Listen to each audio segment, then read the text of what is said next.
Que a graça e a paz de nosso Senhor e Salvador Jesus Cristo seja contigo. Segunda-feira, 17 de junho, selados para o céu. Antes, porém, de entrar no tema propriamente dito, quero fazer uma breve recapitulação aqui. O verso para memorizar desta semana, que estamos estudando os eventos finais, está em Provérbios 23, verso 23. Compre a verdade e não a venda. Compre a sabedoria, a instrução e o entendimento. A sabedoria na Bíblia está associada ao temor de Deus, ou seja, reverenciar a Deus, honrá-lo da forma como ele merece, porque ele é digno de toda adoração, de todo louvor e de nossa obediência. Portanto, a sabedoria está relacionada ao que? A obediência aos princípios de Deus. No domingo nós vimos que a verdade é inegociável. Ao acharmos a verdade, devemos nos firmar nela. Portanto, como diz João 8,32, se conhecereis a verdade, e a verdade vos libertará. A verdade é a palavra de Deus, e a palavra de Deus manda que nós devemos o quê? Guardar os seus mandamentos, e nisso não existe negociação alguma. Outra coisa que vimos também é que a profecia ela é verdadeira, porque a profecia ela vem de Deus, não é do homem.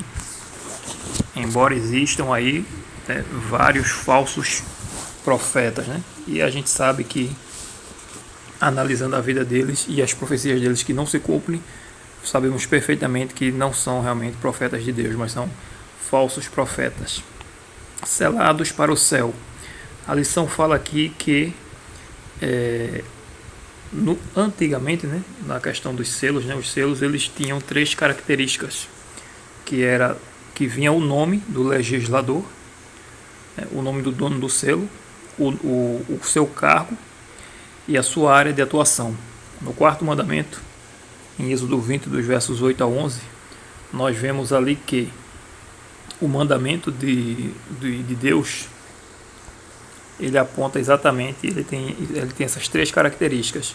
O nome do Senhor, o Senhor Jeová, YHWH, toda vez que você vê aí na sua Bíblia, no Antigo Testamento, esse nome Senhor, com as letras maiúsculas, uma escrita um pouco diferente, é porque ali está escrito o nome de Deus, que hoje não sabemos a pronúncia correta, se era Yahvé, Javé, eu fico com Jeová, porque também não é a pronúncia correta, obviamente, é um nome aportuguesado, mas a gente vê nos escritos de Ellen White que ela se refere a esse tetragrama realmente como Jeová. Então eu gosto mais de pronunciar este nome, mas enfim, vemos o cargo Jeová, o nome do dono do selo Jeová, vemos o seu cargo criador e vemos a área da sua jurisdição, a área que é dele, que ele domina, que é o céu e a terra. É o céu, todo o universo, e a terra, o mar e tudo que neles há. Em Apocalipse 7 é dito que o selo de Deus ele é selado na fronte. Apocalipse 7, verso 13 está escrito, falando dos anjos, para eles não danificarem nem a terra, nem o mar, nem as árvores, até selarmos na fronte os servos do nosso Deus. Apocalipse 14:1 fala de um grupo de pessoas no tempo do fim que seguem o Cordeiro, e eles têm exatamente o nome de Deus, e do Cordeiro escrito na sua fronte, ou seja, eles resplandecem o caráter divino, O nome na Bíblia está associado ao caráter, portanto o selo de Deus ele é colocado na fronte simbolicamente, porque eles refletem o caráter de Deus, que é santo, justo e bom. Eles são separados para Deus, Ele é santo, justo e bom. Exatamente a lei de Deus é santa, justa e boa, E o selo da besta ele é colocado também na fronte, porque é uma contrafação, A fronte ela simboliza realmente o entendimento, as pessoas aceitam conscientemente, principalmente aqueles que são inimigos de Deus, e aqueles que recebem na mão, porque significa que eles serão forçados, Ou seja, eles vão cumprir porque eles estão com medo das privações, de não poder comprar nem vender, ou seja, de passar fome e com medo da morte, mesmo sabendo que estão do lado errado. O conflito final, nós estamos dizendo, e se você analisar Apocalipse capítulo 13 realmente, ele está todo em torno ligada à questão da adoração. Se concentra na adoração, em quem você vai adorar, a Deus ou aos homens. Né? Deus tem uma lei, né? E os homens também têm as suas leis. Só que quando as leis dos homens conflitam contra a lei de Deus, devemos ficar com a lei de Deus, como foi no caso de Ananias, Azarias e Misael na corte babilônica, onde eles decidiram não se curvar perante a imagem que Nabucodonosor havia levantado. Então, da mesma forma será no tempo do fim. Alguns podem contestar, né, que o selo de Deus não seria o sábado, seria o Espírito Santo. Porém, o Espírito Santo ele não é um selo, ele é Deus. É ele que nos sela. Ele é derramado sobre nós, ele se apodera de nós.